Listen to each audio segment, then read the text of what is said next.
Aha. So welcome everyone. This is Joe Armstrong, and we're at the February Power Systems Virtual User Group webinar. And just want to get started here. We've got a lot to cover today. So just one quick announcement for everybody. The IBM TechU is coming up in Atlanta, Georgia, and it's April 29th to May 3rd. I just want to remind everybody of that and get you to join if you can to attend that. It's by far, I think, the best conference that IBM puts on that you can join, especially for the technical people. So I do have a discount code. It's on the Power Systems Virtual User Group Wiki. And if you go out there, you'll see it. I think it's TA VUG or something like that. But you'll see it out there. And you can use that discount code. You get a reduced rate. It's a super early bird rate, but this one won't time out. So you get this all the way up to the time that the conference starts. So get that discount code if you want to join if you haven't already. So with that off, let's go ahead and get started. Today we're going to talk about njmon mostly. There's a couple of slides about nmon, which is like a little njmon kind of. But our speaker today, Nigel Griffiths, hardly needs an introduction. If you've been around AIX and with IBM and doing stuff much at all, you probably have heard of Nigel. You probably heard of nmon, probably the biggest used tool that I know of in IBM for monitoring AIX systems, and now Linux as well. So Nigel is in the UK. He is part of a technical group, works on several things, and I'm just not going to try and go through them. But in the side project, years and years ago, when Nigel was much younger, he created nmon, and it's become just a fantastic tool.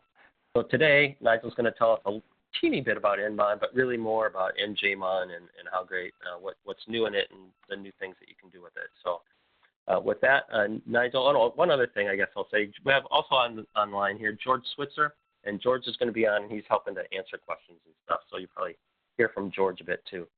So with that, Nigel, I'll just turn it over to you. Great, thanks, Joe. Yeah, I tend to be known, my claim to fame is that I'm Mr. nmon. That's my Twitter handle. And I've been working on nmon and njmon for, it seems like, well, it is 22 years since it was first released inside IBM. And it has proved popular. I wrote it for myself, of course. I was running Benchmark Center, and we wanted to write reports, and so we tried to capture all the data, and we wanted to see what's going on in the machine so we could do some tuning. But things have gone a long way since then. At the bottom down here is how to contact me. I work for IBM, so nag@uk.ibm.com is my email. If you're talking about open source, I'm not meant to use that handle. You can email me there if you like, but if it's an open source thing, then it should be the Hotmail account that you can see at the bottom.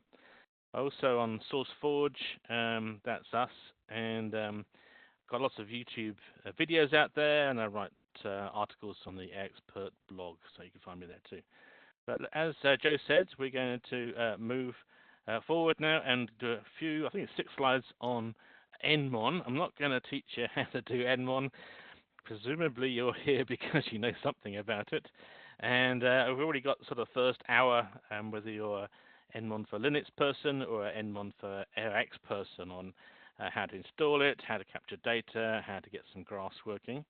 On the Linux side of the camp, of course, they don't like using Microsoft software very much, where the AIX guys don't mind so much. And so we actually have a thing called the nmon analyzer, so there's an extra video on that. You'll notice the nmon chart appears in both of these because it will do the nmon for Linux data and AIX data. Very useful tool. I'll say a few things about that in a minute. As a lot of people, a lot of the problems they have would be fixed if they move over to the nmon chart tool. So if you're a hands-on guy and you have access to the console of a virtual machine, Power, Intel, mainframe, in fact, running Linux or ARM processors and things, then you can start up nmon. This is the one that runs inside the AIX, but they're meant to look very similar, and you can see that the CPUs are busy in this case.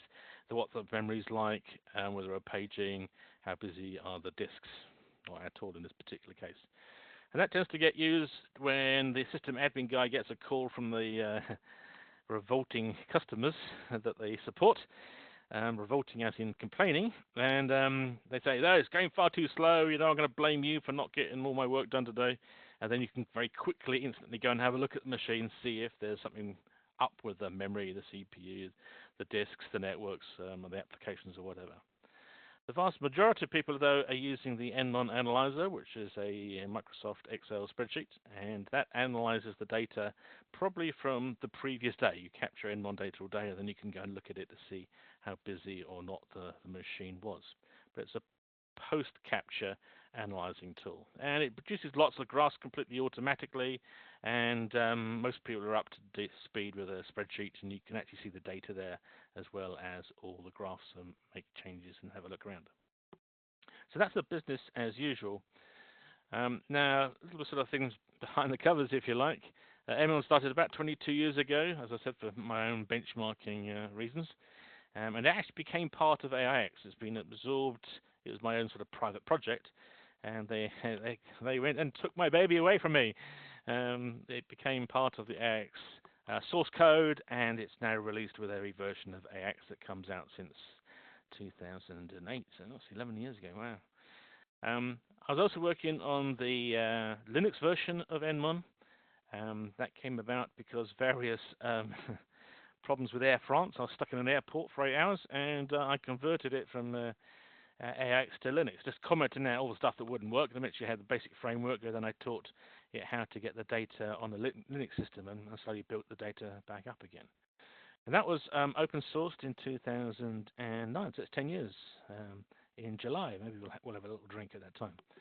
And you can find us on nmon.sourceforge.net. That's the wiki page. You can go to sourceforge.net and find it as a SourceForge project. And actually this week, we've been nominated for Project of the Week. Wow, it's nice to have independent people telling you that you're doing the right thing. Completely different source code. It has cursors in it, and it's saving a similar data as we can do between AIX and Linux.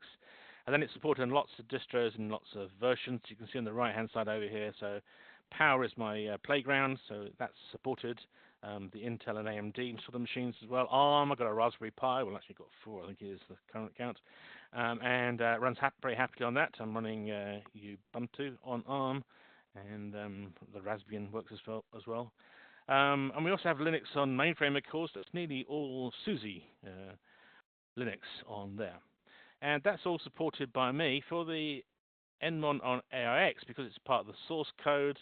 No, it comes with every copy of AIX. That's actually 100% supported by IBM, and you can raise a PMR if you don't like it, and see what happens. Now, I am in the process of putting together sort of an advanced nmon workshop that will be at the Technical University, as Joe said, in Atlanta in a couple of months' time. And so I'm just going to mention some of the topics I'm going to cover in that. Firstly, the nmon files that are produced are just text files, and their comma-separated values are pretty simple. I would say that, having stared at them for 22 years. But you can just edit them with something like Vim. Is a very big file. VI on AIX will actually refuse to give it a go. Vim from Linux, or Vim on AIX, will actually, if you tell it to edit a 3 GB file, it will just go for it, assuming you've got enough memory. And that means that if you have problems with your nmon files, you can just open them up and have a look. If it says something wrong at line 4009, well, you can just go there and have a look what's going on. And if the file's too big, well, you can go in there and cut it in half, and then you can at least see the first half of the data. The next thing is disk groups. Of course, well, we've sort of gone through a wave of having hundreds of disks connected to machines as a way of getting the I/O rates up. In AIX, everything's numbered, HDisk 0 to HDisk 99 or whatever. On Linux, oh dear, every device driver writer for disks has their own way of doing things. I got really fed up at one time when they were putting typographical mark, open and close brackets, colons, question marks, all sorts of things in the names of the disks. And in Linux, we open a file called /proc/diskstats, and they've intermixed the disks and the partitions on the disk. Now, at one time, everybody was saying, well, why don't you just strip out the partitions? And the answer is, I can't work that out when I've got all these strange disk names in here. So I report both the partition level and the disk level. And so you can get double counting in Linux disk stats. But if you type into the command line -g auto, it will do its best to strip out the partitions and just report the disks. Now, these are actually sort of user-defined disk groups. So you could, if you had a database, have a disk group that says, these are the database logs, these are the database data, these are like database index, and then it will report 3 groups, and you can see the I/O differences between the different sorts of data on the disk, or whatever you're doing on your disk. So that's all there and built in and ready to go. Also, I get quite a lot of comments saying, nmon's great, but I want to know about the /proc/memory stats/ Fred blogs stat, and I think, well, that's fine, but not many people know what that means and what that stat actually represents. Sometimes I get complaints that I'm collecting something that's not there anymore. Well, Linus Torvalds doesn't phone me up and tell me that he's deleted something, so we have to find it by accident. And now there's 3 numbers instead of the 1. Now I have a difficult time with that with nmon, because if I just suddenly collect 3 stats instead of 1, in the output file, there's 3 more columns. And the downstream tools that are taking the nmon data can report the wrong thing, or they could crash because there's now too many columns. They're not expecting that number of columns. So we're very unwilling to change the output format, even over time. But we have this thing called an external data collector. So you can tell nmon that when it starts up, call this program, and I want the list of the headings of the columns of the data you're going to supply as an external data collector. And then every time it does a snapshot of the data, it will call a different program, and that program is meant to run the program or the script or whatever it is to get the data. Perhaps it's like an Oracle number of transactions worked and failed or something like that. It supplies that number again in the sort of nmon sort of format, and then into a different file. When we finish the collection, we can just append your new stats to the end of the nmon file, and the nmon analyzer will just graph it for you. And if those numbers are in the same sort of range, like they're all percentages or transaction rates, then it'll actually draw a nice graph. And if some of them are in like the billions and some of them are in the 1s, 2s, and 3s, then of course some of the data will just disappear because the numbers are so low.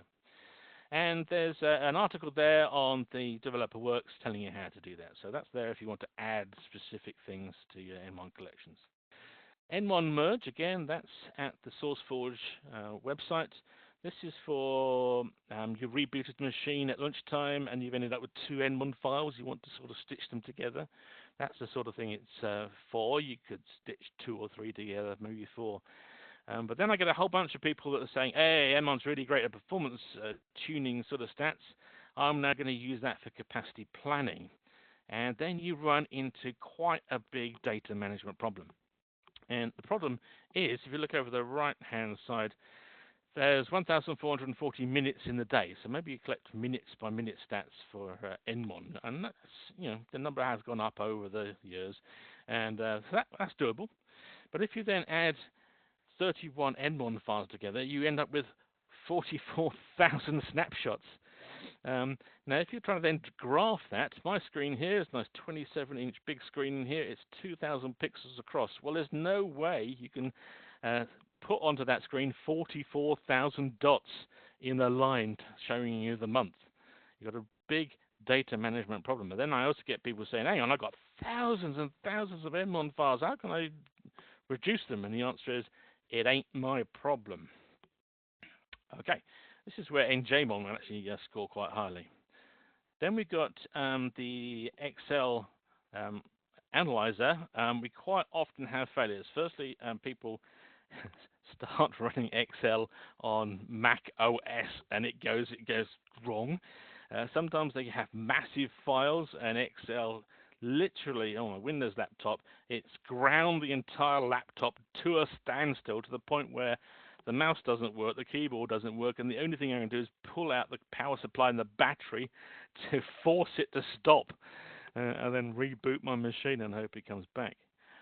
Also, with very big files, it's pretty slow. It can sit there for 20 minutes if you've got 20,000 snapshots, actually going through those, working out the fact you can't actually put all of those on the screen, and then trying to summarize your data or whatever to get it on the screen. Okay. So we're going to fix some of those problems there with this thing called nmon chart. Now, the analyzer is Excel. Yeah, I can't help thinking this is like 1990s technology somehow. You get all the nmon files, you have to somehow move them to your laptop, whatever you're running. Then you're going to run Excel and the analyzer, and you get your graphs up. That's fine if you've got 2 machines in your computer room. You've got 2,000 machines in your computer room. Yeah. You can look at each of the machines once a month, and you're working flat out looking at 10 different sets of graphs an hour. Good luck with that. Now, nmon chart is a shell script on the right-hand side over here. A lot of system admin guys can read and maybe even update shell scripts. It's not rocket science. It's fairly big, but that's because there's lots of graphs. And if you say there's 10 lines of code or shell script in there for each graph, you can see that it just grows up. There's a whole bunch of functions in there, shell script functions that actually do some of the bulk of the work as well.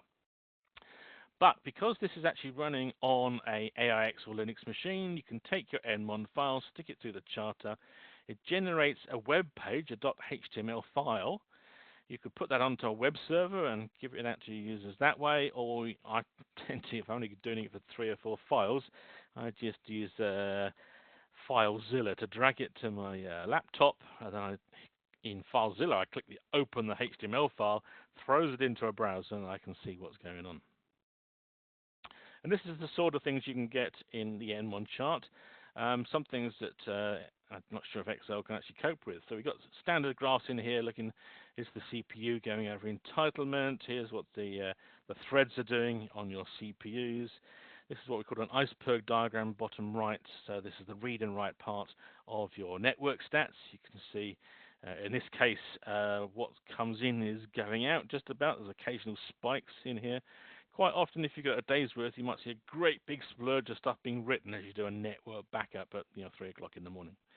This is something a bit new age in here. So we have CPU along the bottom, character I/O, usually disks up at the side, and the size of the blob is how much memory it's taking in. In this case, the gorilla in the room, here's Oracle. Lots of CPU, lots of character I/O, and loads of memory. And you can see the other bits of process down here using less CPUs. And when it comes up, I'll show you one of these in a second. You've got all these buttons that you can select to which graph you want. You can quickly flip between the different sorts of graph on the screen. And it's actually getting your laptop or PC to actually create the graphs. It's a Google chart library that's calling down over the internet to actually do the work for us, rather than doing that in the nmon chart tool itself. So it's like distributed processing. That's good. And in a modern browser, you tend to have tabs, don't you? So if you've got a machine which has front end, middle end, and back end, then you could have 3 tabs up and quickly flip between them, saying, oh, there's a spike at 3 o'clock in the afternoon, and then you can click the other ones and say, oh, yes, it's actually happening on the database as well. Okay. So that's enough about good old nmon. Nmon is not going away. I used to have, previous time I did this slide, people panicking.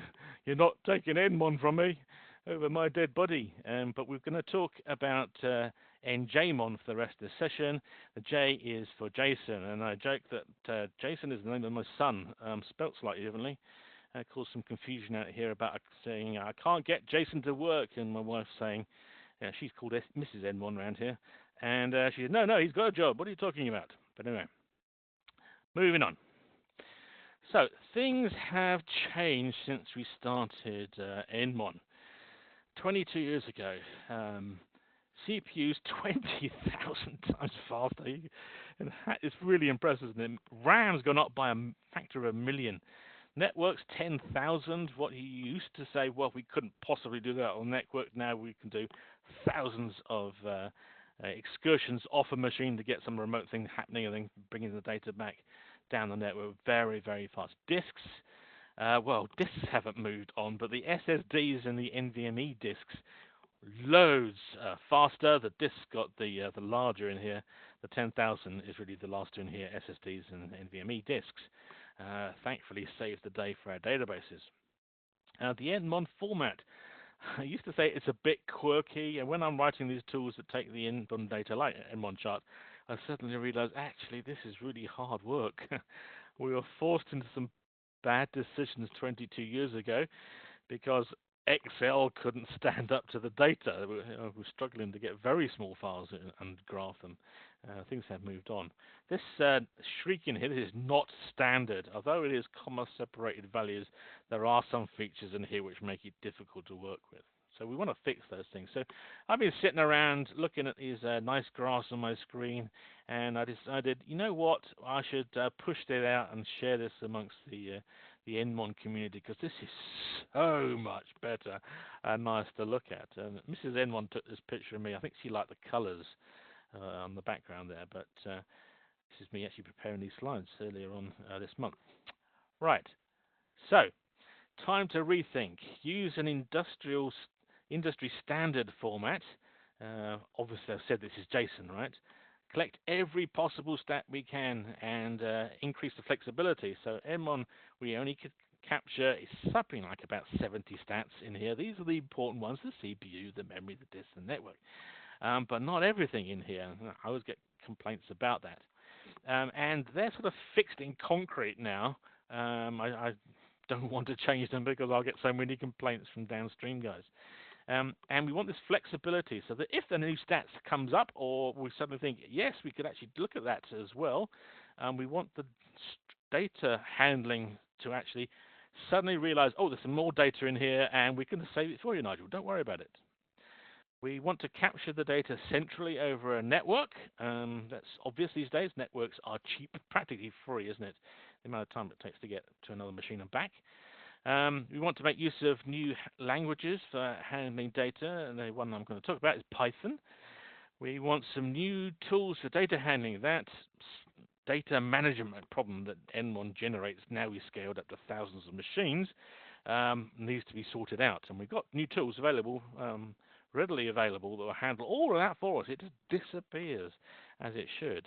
And now there's some new tools that are online, online as in inside a web browser, or in JavaScript or whatever it is, that can do live graphings of our machines. So we could never do that with the old nmon. So this is just compare and contrast the two in here. nmon has these two modes. Most people are collecting the data for graphing later on. Some people are investigating right now. njmon only captures the stats to a format file, but if we inject that straight onto a live database and live graphing tool, we can actually see those stats within a couple of seconds. And we're going to use different tools in here. We have created an njmon chart tool that looks much like the nmon chart tool. That's written in Python. I'll explain why in a minute. We got the first, no, that's wrong, 24. It's up to 36. I've been improving that recently. We're going to create this JSON data because it's very easy to understand, and we're not so cripplingly worried about the size of the data files anymore. We're going to inject that into a database, and it's called an injector, the actual back-end time series database. We'll look at those in a second. Then we're going to look at it on a graphical screen, and we want flexible graphs, don't we? We don't want it all hard-coded. We want to say, actually, I want to compare this and this new data, and I want to instantly graph it and move it onto the screen and see if it's working, is it helping to understand what's going on. Also, these tools tend to have alerts, so you can get it flashing on the screen saying, this number doesn't look right, it's over a threshold. And you can get them to email you, your system admin guy, and says, you should really have a look at this, this isn't right. Okay. Right, so the first one we're going to go into is into a demonstration, and we're going to use GraphHonor as the graphical front end, and I'm plugging it into an InfluxDB database. Now, let's hope this is going to work. Okay, so I'm hoping that you can see a blue screen here with GraphHonor up on the screen. I've already got the login data, so just hit login, and we confirmed I've logged in. It's going to download some stuff. Oh, if it's the first time of the day, you'll get a little logo bouncing up and down, but here you go. This, if you like, is now the new working console screen of njmon, but this is very, very flexible in here. So this is actually looking at a machine called Silver 5. It's a Power 9 LPAR, and you can see all the data running in here. This is actually live, and I can quickly flick so it's perhaps I'm only going to go to one that I know is going to work up in this list in here. So this is BROS 6, so all the data change. You can see the run queue is zooming up and down rapidly. Something going on over here with the system calls recently. And we can see we're up to 25 past 6 on our graphs in here. This little thing is showing us, if I go onto a particular line, you can see that the weight number is up, idle number is here. This is weight for I/O, and if I go down here, is the user percentage for this machine. This is a nice little pie chart in here. I spent quite a long time trying to work out how do I change the color of that, because free, well, it's green on here, that's okay, but maybe I don't like that mauve color for numperm. So how do I change that? And I'll show you how to actually draw these graphs. I watched a YouTube video, and the guy says, oh yeah, that's the wrong color. You click on this thing in here, and then you just change the color. Wow! It wouldn't have never occurred to me without that. We can see here we have a virtual processor of 3, and we're entitled to 1.6 in here, physical CPU use, and we can scroll down to a whole bunch of other graphs down in here and have a look at the data. Okay, now as well as selecting the machine we've got in here, over here this is currently showing the last 2 days, but I can click on here and say, let's look at the last 30 days. And there it goes. Okay, so we can see, oh, there's a bit of an outage in here. This is when my njmon collector wasn't working. Oops. A bit embarrassing, but you see all the days are pretty similar. That's because all this workload is generated by cron jobs running scripts and things to actually generate workload. You can actually see that it went down recently. That's because I increased the size of my entitlements, so the actual utilization numbers have gone down because it's like, if you like, it's a bigger computer now. Okay, and we've got a whole bunch of things in here that we can, look, 90 days. I'm not sure if I've got any more data in that. Let it catch up. The little thing, turn thing spinning here. Yep, okay, so I have been collecting data for the past 3 months in here, and I can just change that.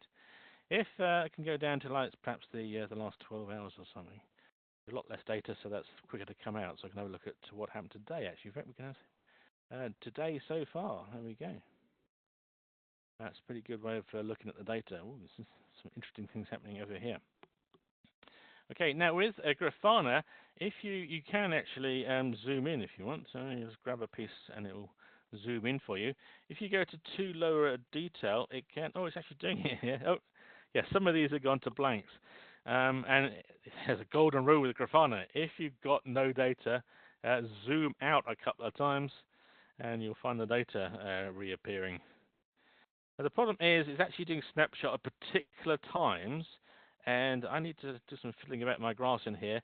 Well, it's going to have to sort of guess if it's trying to display the graph between the 2 snapshots. It could have gone to 0, or it could put a null in for you, or you could ask it to do, look, average it across the 2 actual points in the graph that we really have. Okay. Now, if we click on one of these things and hit view, it will zoom in for us. Well, it's not so good. Let's zoom back out to 7 days, perhaps. Okay. So we can see what's going on in here, and when we, not a lot of details in here. I'm not sure if this is going to work now. Let's go back to Silver 5. Yeah, a bit more work going on in here. This up in here says back to dashboard. This is how you sort of get out of jail free card. These are known as text items on the screen, pie charts and regular graphs. There are some other things in here. This is like a timer in here, Universal Standard Time. We're very proud of that in the UK because we invented time.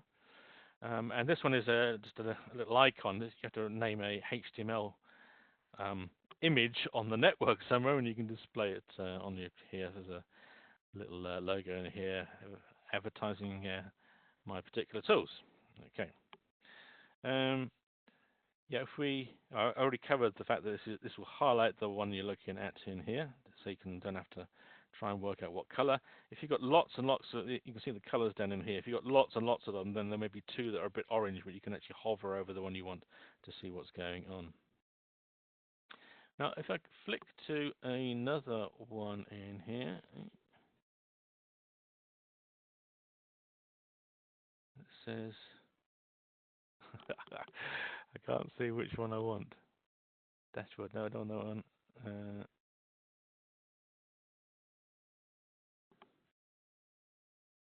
Should be saying, no, that's the same as we got. This is just some of the other sort of looks and feels. Other people that are using njmon are producing these, what they like. They've got these pie charts in here with a graph behind and some details in over here. This one in here, this is my Power 9 server.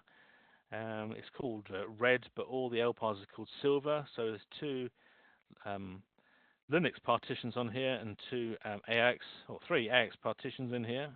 You can instantly tell that because with AIX you have system, user, and weight. Notice I haven't put ILA up in here because that just fill up the top of the graph. And these numbers will slide down to let the 100 up on the screen. So you actually lose some details if you do that. Over here, you can see these are Linux because they've system, user, IO in here. And they also have steals, soft interrupts, hard interrupts, nice programs that are running under nice low priority. And then we have guests. This is KVM supporting the virtual machines are just processes in the host copy of Linux. And we have guest that's nice in here. And you can see this guy's barely using 0.4 of a CPU. I was compiling InfluxDB for Linux on this machine, and this machine is, well, it's got the, it's got island here, so this always adds up to 100%, and the details, if you like, are all down the bottom here. You can barely see them. Okay, now I did have one, I thought. Oh, this is one that the guys in IBM Hersley have lent me. This is actually their machines over in the labs. And they sent me this template of the graphs that they've been looking at. And I thought, oh, there's something wrong with this one. Let's go in here and click edit to change it. And I can't. And I suddenly realized, they've given me a read-only view of the data, which is okay. I can't change anything. That's good.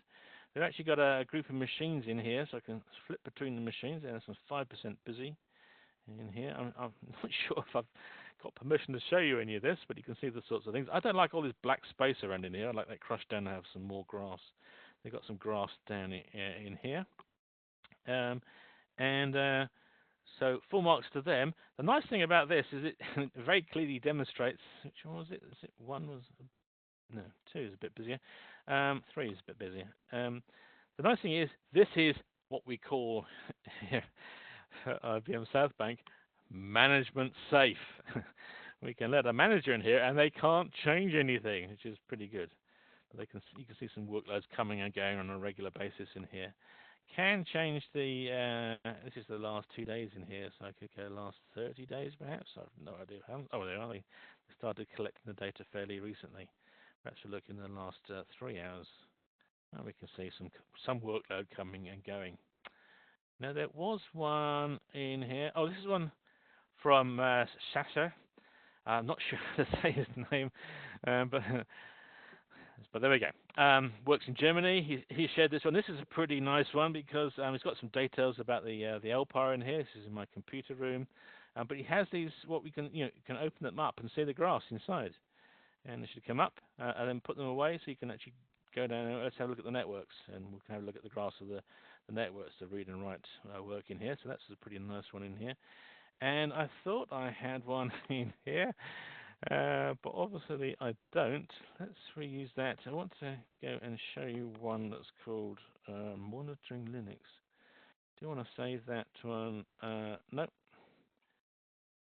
Yeah, Monitoring Linux. I must have put this away. So here's another one that was sent to me, and none of that's working because this is monitoring Linux, and this is an AIX machine, so the stats are different. So we move to this one, yeah, it starts working.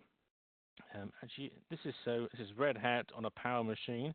So Martin Zabala, thank you for that. He showed me how to get this logo on here. So full marks to you. And again, he's got lots more. Oh, that's it. That's the bottom there.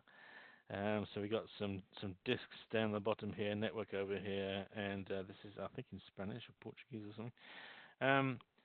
So if I changed that to ultraviolet in here, you'll notice this is an Intel machine. So we can monitor the same different hardware in here with the same template. Now the reason I'm showing you this is the machine actually running InfluxDB and GraphHonor. And you can see the CPU percentage in here is very low. I mean, it's lower than 1% all day long. These peaks are me actually doing things with GraphHonor and it generating the data and firing it back to my browser. So there's something big happening here. I'm not sure what that was. Just lunchtime for me in here. Right, so that's enough of that.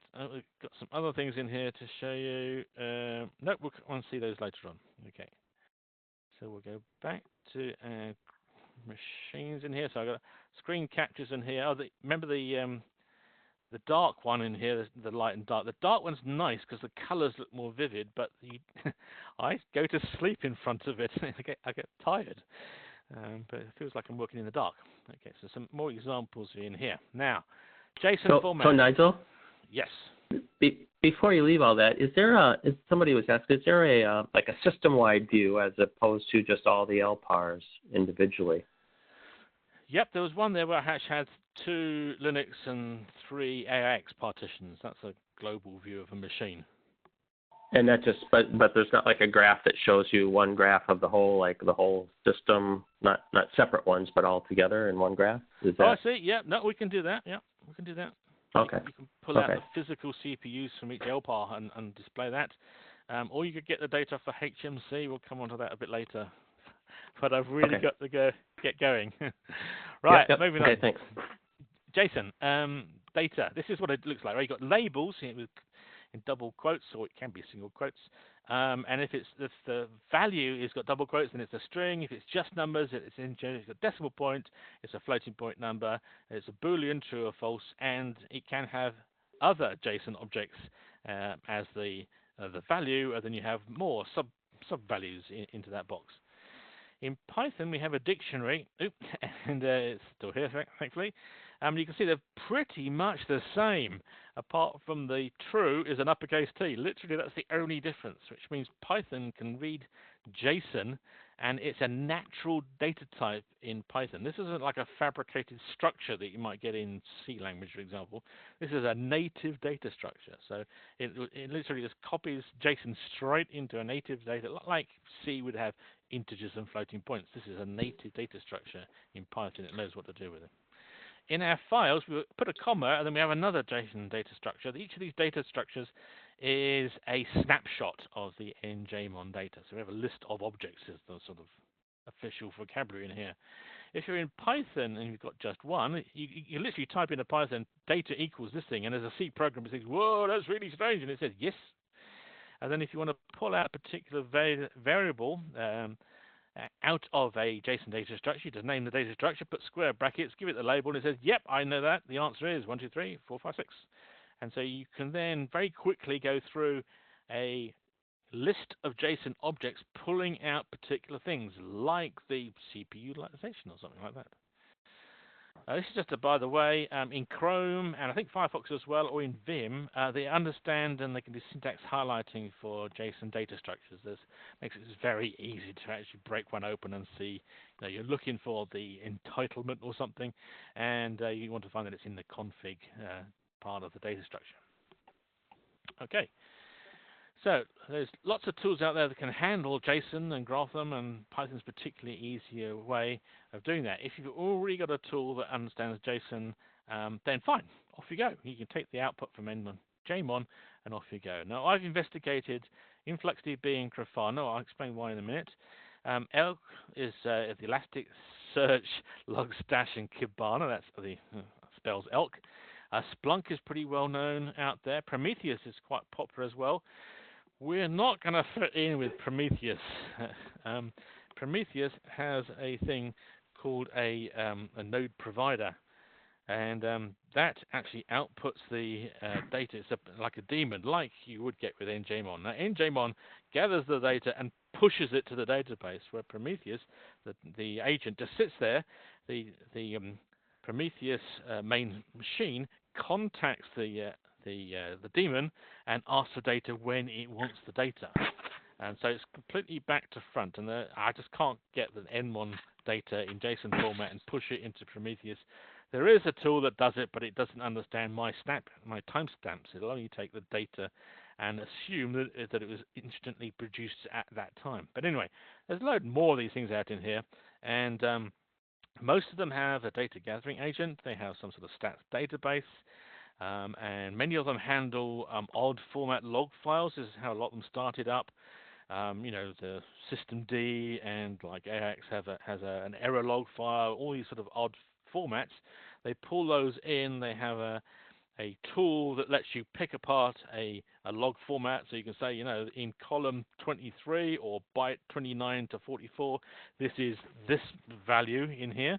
And then you can say, okay, now you understand the fourth number in every column is this, and I now want to graph it. And that's how they started off.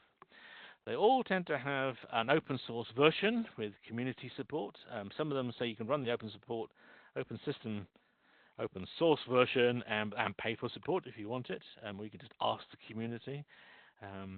Quite often the community's already hit this problem and already has 5 answers to it. They all then have an enterprise version, so this tends to be fully supported, of course. It has some sort of HA takeover, so if you lose your database storing the stats, well, then it will take over from a standby one. Extra scaling for very big systems when you have 20,000 virtual machines and you want to hack that, and backup and restore features. And most of them also have a cloud offering. So the enterprise version you'd run on your computer in your computer room, but if you just really don't want to deal with that, you just want to buy a service, then they'll run the databases and the graphing engines, and you just pay for the service. So the cost and choice is up to you in this case.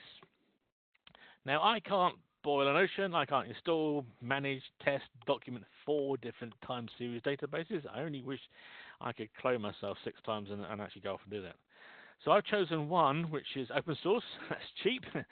Got to be careful just in case my manager listens to this. But if I ask for £5,000 to buy a cloud service, he would just laugh and say, "Go off and sell some hardware." We want something that's very easy to install and run, highly popular and rated on the web. The IBM, this is MOP, this is Montpellier in the south of France. This is the big benchmark center here in Europe. They use this particular combination. And as a Python programmer, I'm getting pretty good at it now, I want to have a Python module to insert the data into InfluxDB. Python will read the JSON data very fast and pump it off into InfluxDB, and most of the other ones, Elk and Splunk, for example, have Python modules to import the data.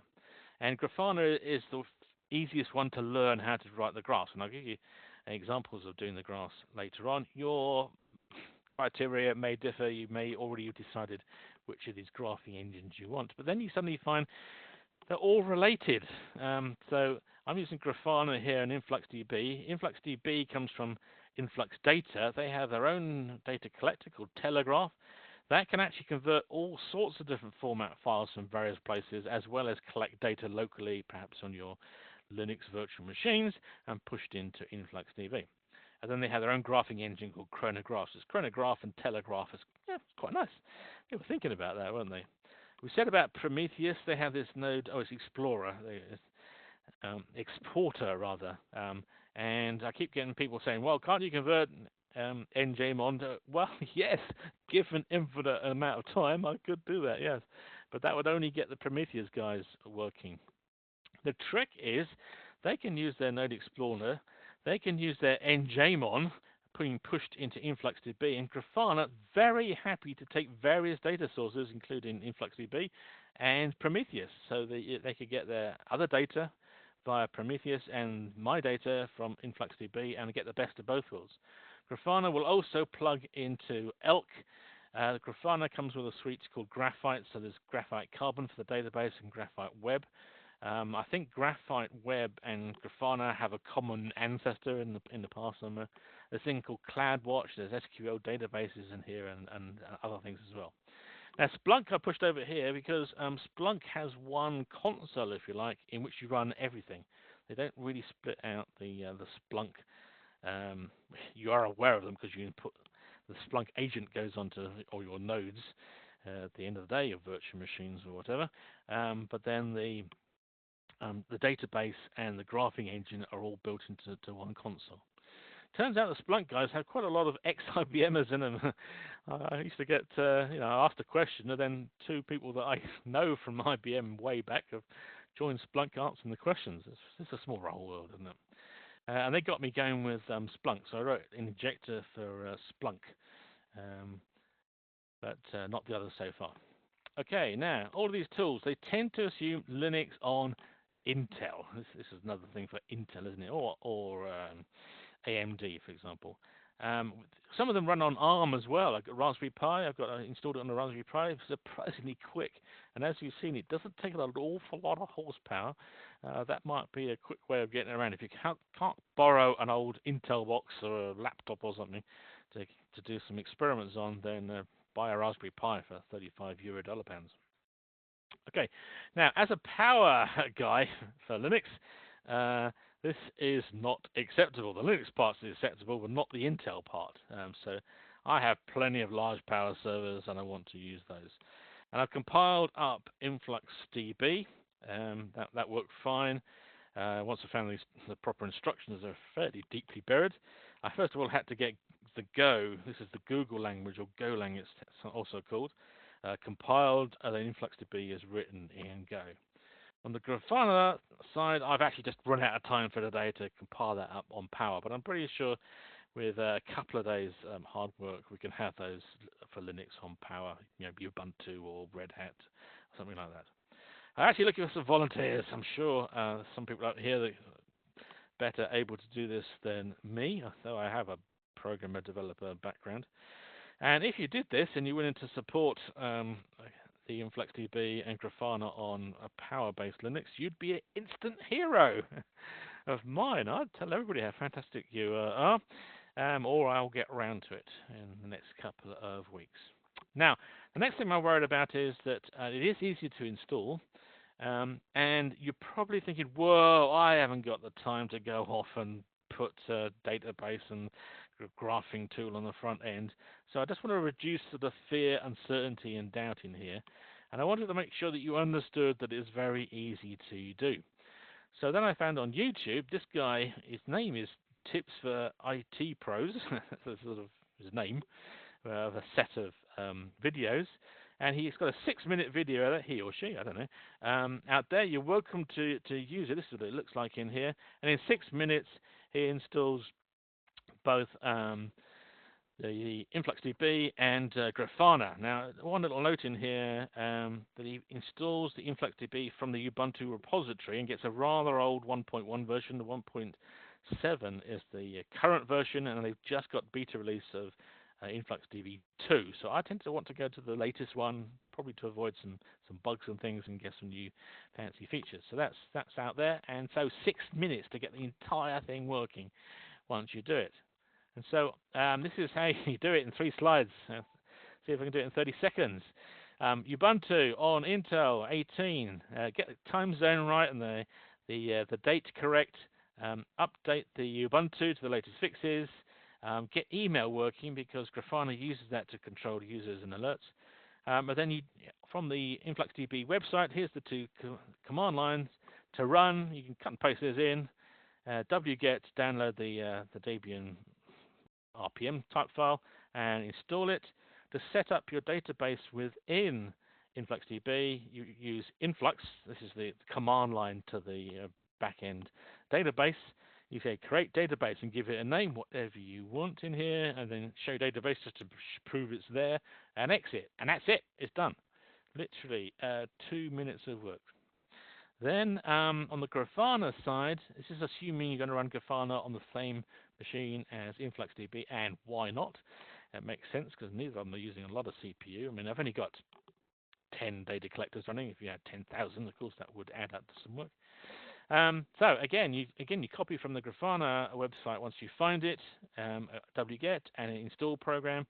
There's a GraphHonor ini config file. Didn't touch a thing, that just works. To get it to start on reboots, you type in these two commands, and then you have to start it for the first time, or reboot. System controls start GraphHonor server. That's it. Now you have to connect those two things together, and so you go into the machine you're running these on and port 3000. You log in as admin. It says, "Well, you really should change your password because that's not secure." So you give it some other password, and it then says, "Okay, you've installed GraphHonor. First thing you need is a data source." So we're going to click on the data source. It says which sort of data sources you've got. Here's InfluxDB, and it's got all the other ones on the same page. Then you're going to go in here. So it's put InfluxDB in here. This confused me a little bit. It has grayed out localhost 8086. It's not actually input, but it's dropping you a big hint that if it's on the same machine, this is what you need to type. So you click on that and select it, and you've got that done. You have to go down in here and give it the database name. I used njmon, didn't I? And the user and password of the user that started up the InfluxDB. That's it, you're done. You're ready to go. 6 minutes flat. Not hard, is it? Right, so now you need some data. You don't go graphing until you got some data in, and I recommend that you have at least a whole day's worth. So you should have, first of all, gone and got njmon and collected a day's worth of data. Don't try graphing with just 3 data points or something, because it's a known thing with GraphHonor. It leaves a big chunk of data before it actually draws you a sensible graph. So we'll tell you where to download it from in a few minutes. This is the njmon. If you're familiar with nmon, then -s, the number of seconds between snapshots, and -c is the count of how many times you want it to go off and do this. This is once a minute. And the output, it comes out on the standard out, so it just starts throwing it onto your screen, which is not probably what you wanted. So you have to redirect it into a file, whatever file name you like. If that's too much work for you, use -m to change it to put the data into this particular directory, same as nmon actually, and the -f, it'll actually generate your file name, host name, date, time, and it uses an international ISO standard for the date and time. It has a capital T in the middle, and I just decided it looks pretty, well, it's doable, not as pretty as I'd like, but there we go. At least it's an ISO standard. Okay, now that will save it into a file that you can then use the injector to input into the database. Or you could collect the data and pipe it straight into the injector, which is written in Python, so this machine has to have Python installed. Very easy if you're on Linux, bit more work on your AIX. If it's AIX and a production machine, you're not going to install Python on it, so we've got a workaround to get around that. Yeah, or we could actually, if you've just got the file, you cap the file or pipe it into, redirect it into the injector, and then it will just install the entire file in one go. 2 other ways of doing this completely automatically. One is if you've got SSH set it up between your time service database and your target where you want to collect the data. So you go in as Nigel to that machine, run the njmon with the parameters you want. It's going to put it out into standard output, so you can then pipe it straight into the injector. That works fine. You sent up a cron job on your central machine to go and SSH to all the targets and pull back the data and load it straight into your database. There's another way of doing that. Some people don't want to set up SSH between an admin machine and all your virtual machines. So there's another way of doing it. This is using a collector. So on the time series database, you start a collector like this. You give it a port name and a directory you want it to save the data.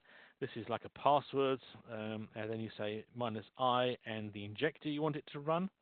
That starts up as a service, and then you go to your virtual machines and you installed njmon, tiny little binary.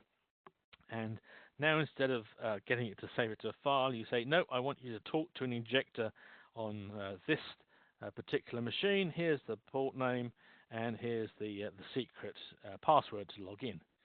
And then the njmon will connect a socket to the collector. The socket actually forks off a handler for this particular host.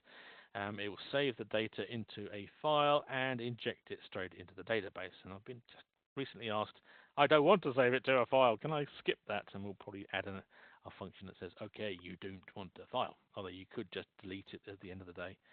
Now, I think it's useful when I'm doing development work in case my collector crashes or that machine crashes. At least I can save some of the data into a file. Right, moving on. What have we got in here? Under the covers, njmon for Linux and AIX are pretty similar. Very simple code, a lot, fraction of the size of nmon because there's none of the cursors handling functions in there. So it's pretty simple, straightforward code. I've created a load of P functions that you send. Here's the label and here's the value. And go and save it in the file for me. And it handles all the format of the JSON file for you. In Linux, the stats are all over the place, something /proc. Sometimes you have to run commands like lscpu to get at stats. I haven't added the process stats yet, but that's in nmon. I can just yank out the code, make it an awful lot simpler, and put that in as well. Although we do have to have pre and post data, the previous data and the current data, so we can take the difference from it to actually work out the stats in the intervening time between the snapshots. In AIX, all the same at the top in here, but we have this excellent piece of software called the libperstat library. Whoa, this really separates Linux from a proper Unix operating system. This thing is fantastic. As a C programmer, it can be a little bit quirky sometimes, but it's comprehensive, fast, and very clean. You make calls to the C library, called the libperstat library, and it gives you back the data in data structures, and then we can immediately use the P functions to save that into the file. And on this side of AIX, I think it's 750 stats we've got. It also handles the VIO servers, so we've got virtual disks and virtual networks and virtual fiber channel adapters and all that sort of stuff. And it has the process stats coming out of the libperstat library, all handled for us. So we can actually very quickly save an awful lot of stats. So at the moment, AIX is running really high on the number of stats we can collect. Linux is falling a little bit behind, but we'll boost those up. If you've got particular ideas of what you want, let me know. Okay, so now we talked about nmon chart. This is njmon's chart. At the moment, it only handles the AIX data from njmon. That's because I've run out of time. Now we have the basic framework. We can quickly convert that to actually handle the Linux data as well. Just some of the data has different names and things like that, and some of it's not available. So again, you have to use Python to do that because it's going to load the JSON data really, really fast. And you give it the file. If you don't give it the output name, it's going to rip off the JSON off the end and put HTML on the end for you. This is just, it was 2 weeks ago I released this. There's literally 2 to 8 lines of Python code per graph. If it's a fixed data structure, just trying to think of something. Mine's gone. The kernel stats. There's 28 different kernel stats we can get out. Then that's like 2 lines to handle that. If it's a variable number, like the number of disks, the number of disks varies per machine, or the number of networks change, then it's like 8 lines of code just to handle the variations that we can actually get in there.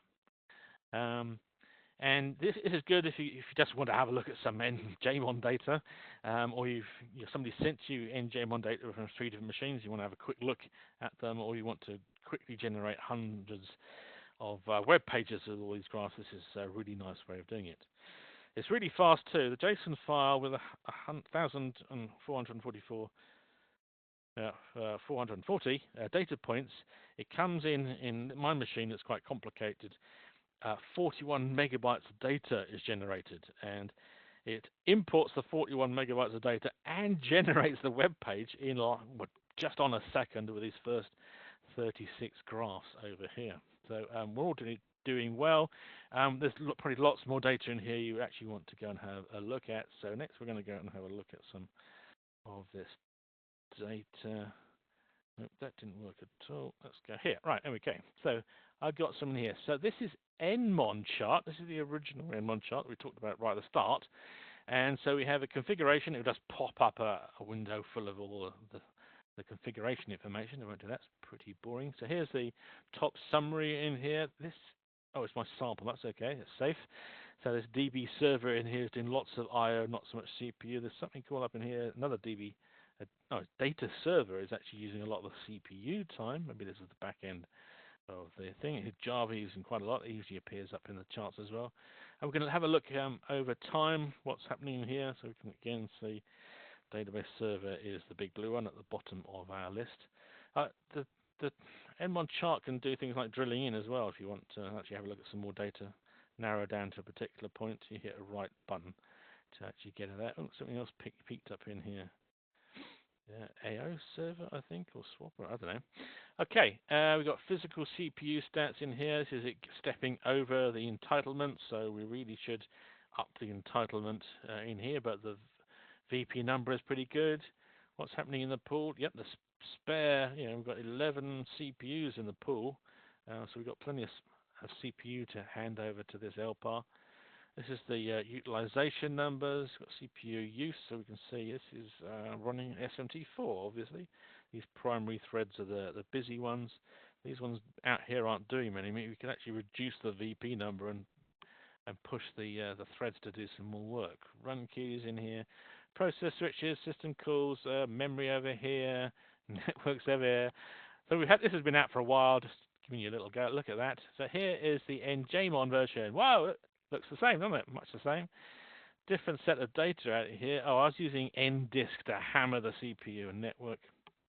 And over here, in the processes, and we've got top disks. Oh, we've only got one disk, so it's the top one. We've got the cores in here. Not very interesting. Not really data points in here.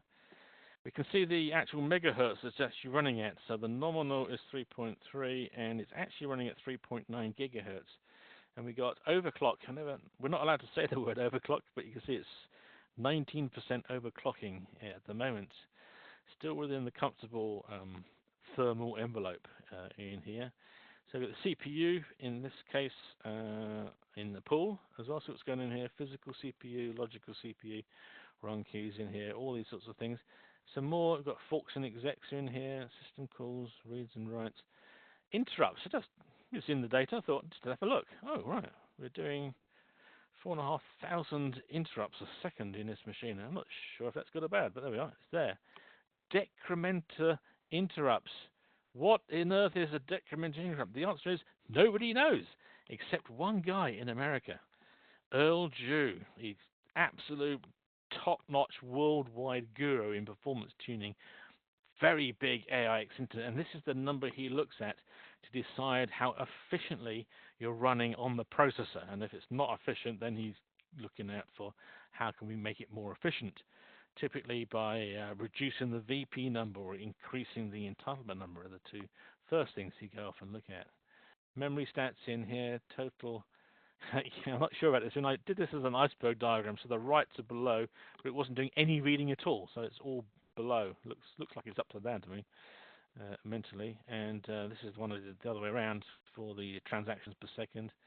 We've got adapter stats in here as well, and we've got name I. This is how fast we're looking up file names and converting them to inode numbers in here. So we're doing 100 a second, but the inodes and the data blocks are all cached because they're both 0. We're not actually having to read the disk to find out how to convert net stats in here. So this is a work in progress. We can add a lot more of these. There's a lot more stats in here for njmon, and we can have endless fun. Right, here's an example of all the graphs in here, just to let you know remind you what's available. Right, back to the main plot. That was looking at the charting of a single one. Let's look how we can actually do it for the main, putting it into the database and using the graphing engines to look at it. I'm not going to cover this in detail, but Injector is a fairly simple piece of Python software. I've optimized ours to do on-the-fly, piping in from a socket the data, or taking a file and whacking in 10,000 data points in one go. Very briefly, you got this library. This is the Influx database client library. I'm naming the database in here. This is how I log on to the Influx database. It's local name and a password and the database name. Then this is me looking at the nmon data. I put it into text because if it's actually an ongoing capture, more data is appearing so that it isn't ended properly in the file, so I can actually fix that. And then I'm going to use this JSON load from a string function, and actually gives me my JSON data. Then I'm going to go to a for loop, taking one sample at a time out of the JSON data. I'm going to extract the host name and the date and time out of the data. That's that snapshot, the sample I'm looking at. Then I'm going to take the CPU utils. Now this actually includes 4 different numbers in here, so we're doing all of those together. I create this thing called a measure, and then I append the measure to this thing called an entry, which is here. This is a list, an empty list, so it adds these measures to the list for us. And when we've gone through all the data files, all the data file, connecting all the structures, then I'd actually write multiple points in one point, and this is an efficient way of doing it for the whole large file, writing those off the database. It's 50 lines is the guts of it, but we're doing some optimization so we can handle both cases of one structure at a time and a large file of them and get them in efficiently. If you're new to Python, if you could do some shell scripting, you could work out what's going on here and make a change. My injector, you'd have to make a change because you might have to change the database name and the login username and password. So it should be fairly obvious for anybody with a positive IQ. Okay, so this is how we're going to take JSON files, inject them in, and then look at them on web browsing. But of course, we can get the files, collecting it, NFS, moving it with a file transfer protocol tool. We could use that SSH way of logging onto a remote machine and via the socket getting the data. Or we could use SSH and go to the machine and socket and pump it straight into a live injector, so it's doing a live updates of the database. That's the sort of thing I was showing you. By the way, JSON data files are quite verbose and has lots of spaces in it. So I'm keeping them very easy to read and write, so that it does make them large, but they compress really well. If you've got a 32 megabyte file and you gzip it, you'll end up with 1 megabyte of data. A lot of people do this. Once they've injected the data into a database, then they compress it, and then they won't find it as another JSON file. It will now be a GZ file. A quick way of going through the need files. Okay, so we can do this, and we've also got my new collector. We'll come to that in a second. A little bit more information there. So we can have different injectors that can inject into Splunk, InfluxDB, Logstash. I've had a request today from Bangkok. Have I got the injector working for Logstash? No, it's just not yet, but I've seen the Python library to do that, and it looks very much like the InfluxDB one. And so we could do that, or we could use GraphHonor to attach to, the ELK tools could join an Influx database and pull it out that way if they want to as well. Kafka is one of these Apache projects for, the way I think of it is sniffing the entire internet. It's for streaming data that's whizzing past your computer, like you were picking it out of the internet and picking out particular things that you're interested in, and then looking at the data. So I looked at that, and it looks pretty complicated, but you could pull out njmon data if it wants to. Okay, I went through it very briefly on the njmon syntax diagrams. This is trying to highlight the fact that you run the collector once, giving it a port number and a magic cookie, and we've changed the magic cookie here.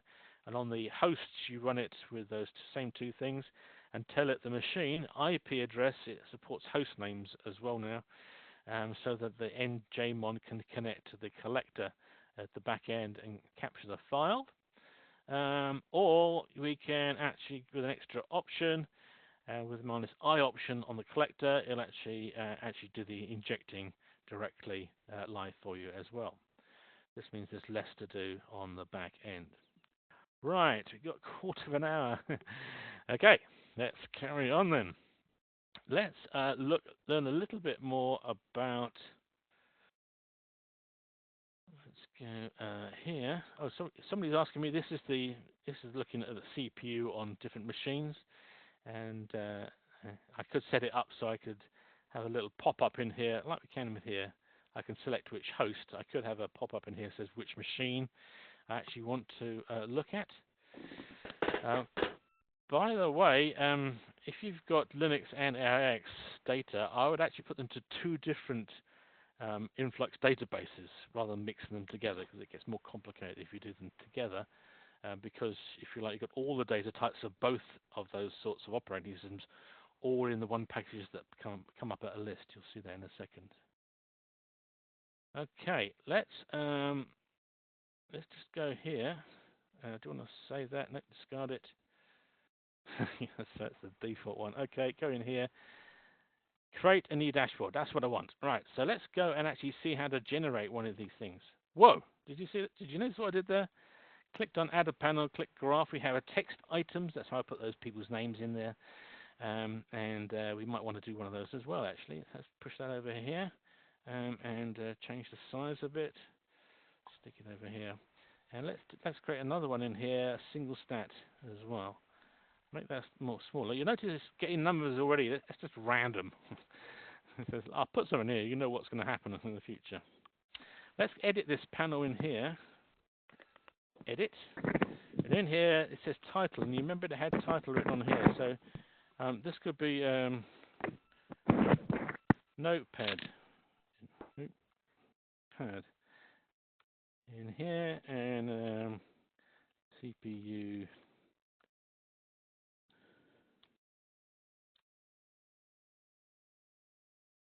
Gosh, that's slow. That. Just trying to do something. Thinks it's a special word. John. Okay, now remember there's a get out of jail here, back to dashboard. We can go back in here, and so we could keep notes in here of this looks worrying, or perhaps the next shift comes in and said, John, will you sort this out? I don't like the title in there. Let's go back and edit that. That's in the general, so we could put in here, I don't know, info or something.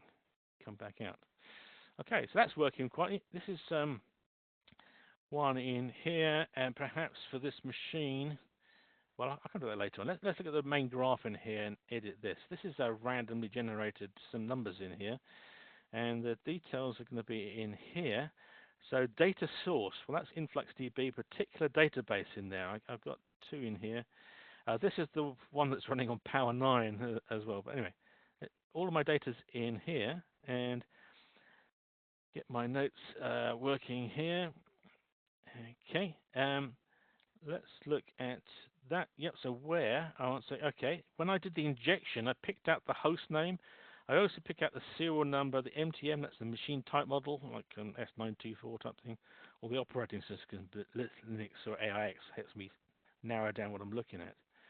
And I want to look in one in here called Silver 5, that happens to be at the top. Okay, let's going to select a measure.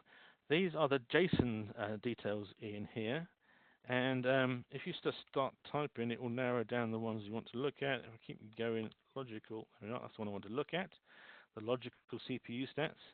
And then it says, okay, in that JSON data structure, there are a whole bunch of items. So let's pick up the user, and we'll work out in here. I want it to be called user percent, for example. Okay. Now let's try to start drawing the graphs. If I come out of here and say, let's back out for 7 days. Yes! Okay. Classic. You'll just learn. If you've got nothing in here, sometimes you just have to back out a little bit and it will start drawing the graphs for you.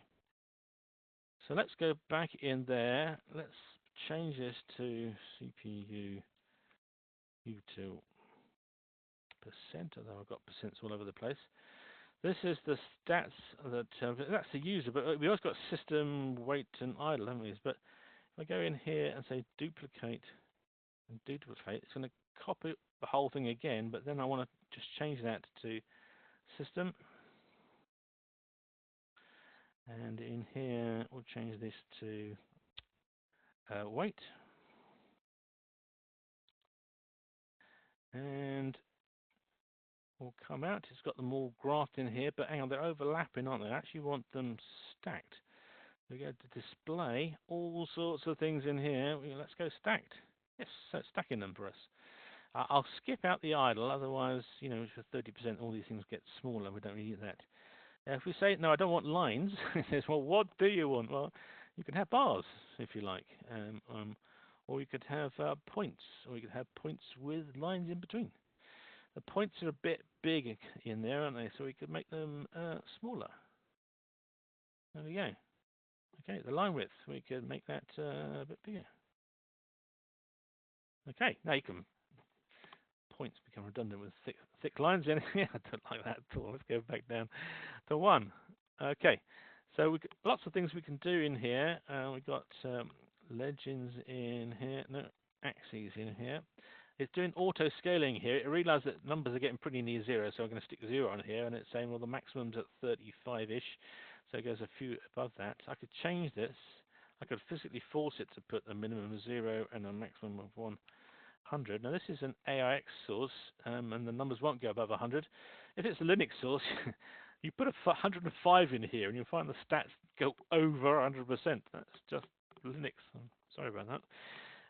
Okay, this graph is looking pretty good now, and we'll bring it back to here. And then we can say, I actually want to see some more details in there, make it a bit bigger. This one in here is an example of a single stat. We can go in here, and what have I got in here? Yeah, I could set the default data source to be my njmon. This is when I had njmon 14 code. We're on njmon 19 at the moment, so things move forward. But I'm still using the same database.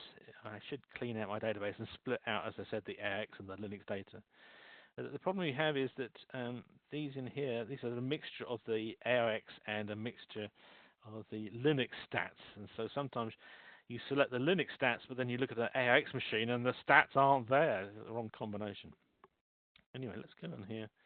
And yeah, let's again look at host, the same one we're looking at. And if I go on here, a whole bunch of stats: CPU, file systems, disks, identity. There's a whole bunch of kernel stats for AIX, memory. These are 2 special extra way of getting data. Some of them have unique things that I can't get any other way. So those in there. Memory, the different paging stats, has different sizes of pages dynamically chosen on the fly. We've got the buffer stats in here. You can check if you're running out of buffers of certain sizes. Network, paging, physical, totals in here. Server, timestamp. Well, that has timestamps in it.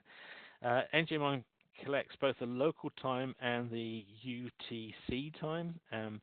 If you're in a machine room that has international machines, then you want everything on the UTC time, or you're talking to data is coming in from Germany and New York. You really want to stick to one time, and British time, UTC is the best, and disk stats at the bottom. In here, I couldn't see it actually. Server, there we go. And let's choose in here. There's a bunch of different things in here. Let's choose machine type. Now this is a string, and it's trying to average the string. Well, it's never going to work. So let's just ask it to take the first data line. So this is the machine type model in here.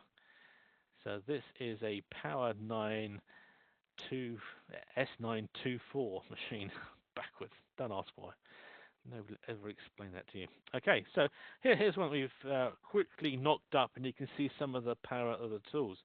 njmon has, like I said, 700 stats. If you've got lots of disks and networks, well, that's going to be escalate even further. And if you're collecting the process stats, then you're into several thousand different stats that you can collect and graph and do what you like on in here. How are we doing? 5 minutes. Well, that's going to have to do, isn't it? In some of my ones that I had a thing up here which you could select a particular machine off. In the notes, there's the details of how to do that. That took me a while to sort that out. So let's go back in here. This is selecting a database and getting it working. So that's just notes. I've got different sorts of graphs in here that are going through. in here, and selecting a run queue and showing you how to do that. So this is a get you started pack, processes, number of processes running at one time in here, and we can use auto scaling or force it to use particular things if we know it adds 100%, maybe when all the graphs from different machines all 0 to 100%, otherwise the machines can look busy even if they're using a fraction of a CPU. I added, I think it's the pie charts and the clock that appears on some of mine is in there by default. This is how to get those variables working. So you go in here and and you have to type in these magic cookies and you have no idea what they mean. And you save that, and then when you're actually collecting particular stats, you say, instead of host being a particular host, you put $host is in here because you corrected a variable called $host, and it actually pre-fills those up for you, setting it up this way. Okay. Now, can we get other data like nmon data into InfluxDB? And the answer is yes and yes. There's two ways of doing that. One is a thing that I wrote and one that's publicly available that I haven't tried yet. So I have an nmon2 JSON tool written in Core and Shell, runs pretty quickly. And then we have an injector, a different injector because it's nmon data, not njmon data. But a very similar injector. You can guess where I started from, and that will then insert the data into the InfluxDB. I would put that into a different database again because the data inside is slightly different, and it stops it confusing the different sorts of data. And here's a little example. This is 3 hours worth on a particular machine. Just injected it, and you can see some of the data's already there and working. This is publicly available. It looks pretty good, but I haven't actually tried it. So this will take your nmon files and convert it and inject it in one go. You have to set up a little configuration file it puts all the details in. It will actually also, because you can see the nmon data, what's available, it'll actually generate the graphs for you, the template which you use to actually look at the graphs for you. And it has another option down in here. You can import data from the HMC. So there's LPAR data and whole machine data. I'll do that in one go as well. I have a thing called nextract. We'll get the HMC data for you in the right format and inject it into the InfluxDB as well. So there's another way. And this is a community. I showed you a bunch of these. Yeah, Martin in here is using some. Arvin's doing some. This was another person. Don't see their name on this one. And that's all there. So I've got 3 pages left in 5 minutes. We're doing okay. So this is where you go. tinyurl njmon if you haven't worked that out already. Or here's the full thing. If some people can't use tinyurl.com. I don't know what's going on there. So we have the different data collectors for AIX, VO Server, and Linux. The Linux, for AIX, let's compile it for AIX 67172, and there's a variation 722 as well. And I do it for the VO servers, VO Server 2.2 and 3.1. That's just 3.1's just come out, of course. For Linux, I compile it for Intel and Power, for Red Hat 7 and Ubuntu 18. Very easy to compile it if that's not your current flavor of Linux. Okay, nmon chart is Python. You can get that there. The injector is there for InfluxDB and Splunk. The collector is very simple, a piece of C code. Very simple to compile. All of the code in here takes less than 2 seconds to compile. It's very simple C. And the templates I was using here are now on GraphHonor. You can download them if you want them. You have to decide, of course, if you want to use InfluxDB or one of the other databases and the graphics tools. Or you could just use those for now, as it's simple to get going as a prototype. Maybe your company will decide Elk or Splunk or some other tools out there eventually, but at least you can get you going and getting some data out there. If it's using njmon in JSON format, at least you can get used to the format and start graphing the data. Okay, you're going to have to add njmon to all your virtual machines and VO servers to start getting the stats off those. So here's the website. We've already mentioned that. All of my stuff in here for njmon is in this one page in here. Here's down below is the nmon to JSON script as well. You can also get other data sources, any of the applications that you can instrument transactions per second, web hits per second, batch starts and stops, and those sorts of things. You can create some JSON, then you can just inject it into your database.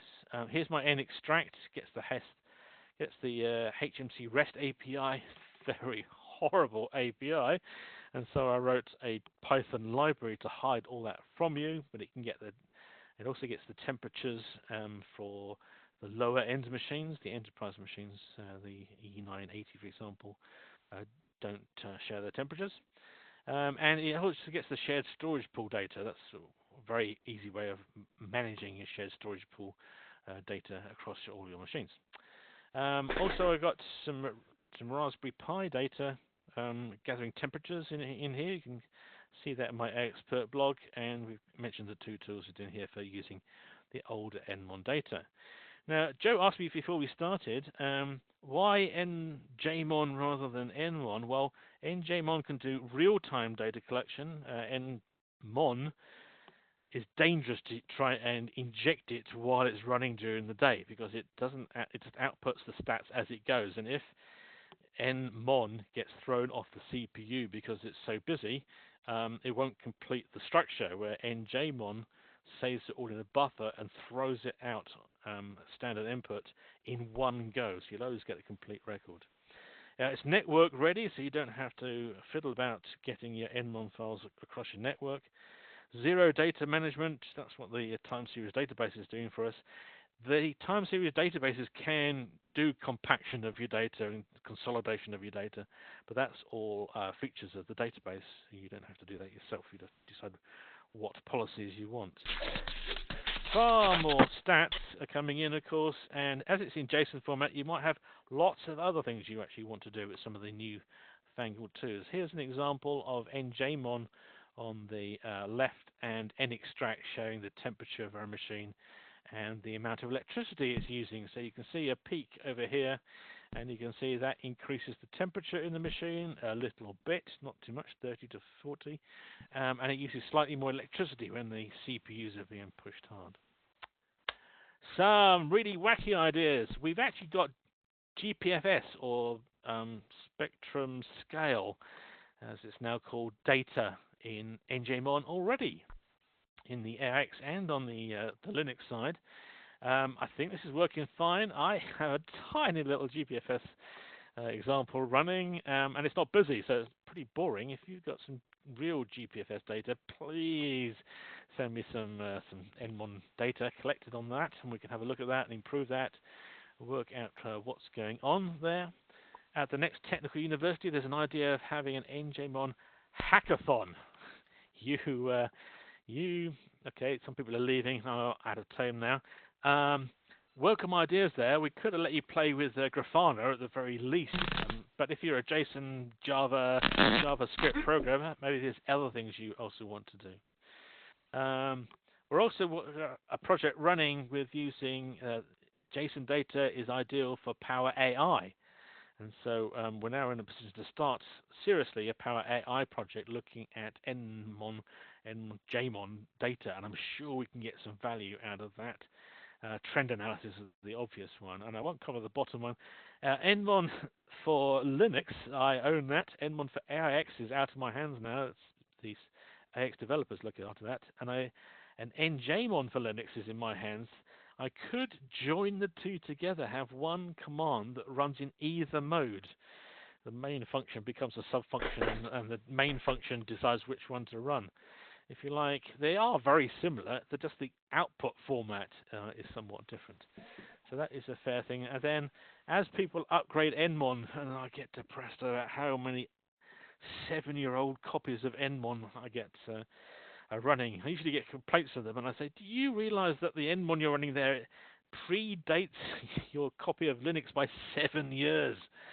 I know I'm a good programmer, but I'm not that good to guess how computers look 7 years in the future. Anyway, I'm moving on. This is compiling. This is the reference 2-second compile. You just need GCC or the IBM I compilers will work fine. If it crashes, I need to find out where exactly it will crash. So this is the debugging for AIX, debugging for Linux. And I think this is the last slide. If you've got problems, stuffed data, bugs, new graphs you want, enhancements for the njmon chart, it's just a shell script. You can hack in a couple of extra lines to look at some more data. An injector for elk or spunk improvements, let me know. And this is the way to contact me. Officially, when I'm doing open source projects, you're meant to use my non-IBM email, but I'm not going to scream at you.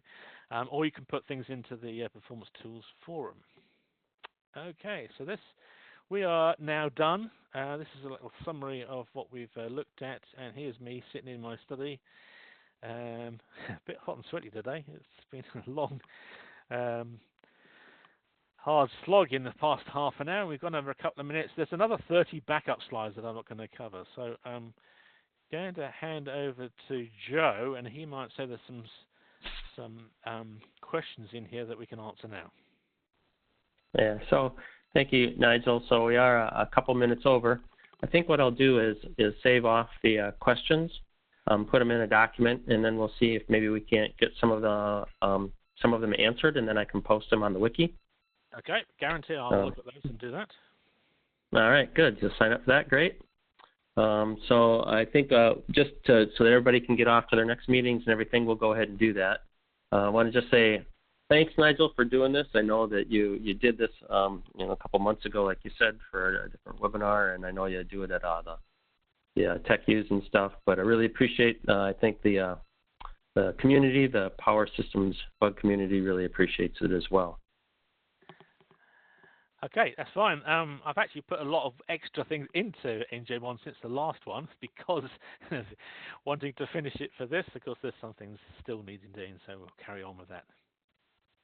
All right, cool. Great. Well, with that, thank you, everybody, for joining, and see you again next month. I haven't actually picked out a topic for next month yet, but I'll get right on top of that and set something up, and you'll see invites sometime in the next couple of weeks. So have a good month. And take care. Thanks, Joe. Bye, all. Bye, all.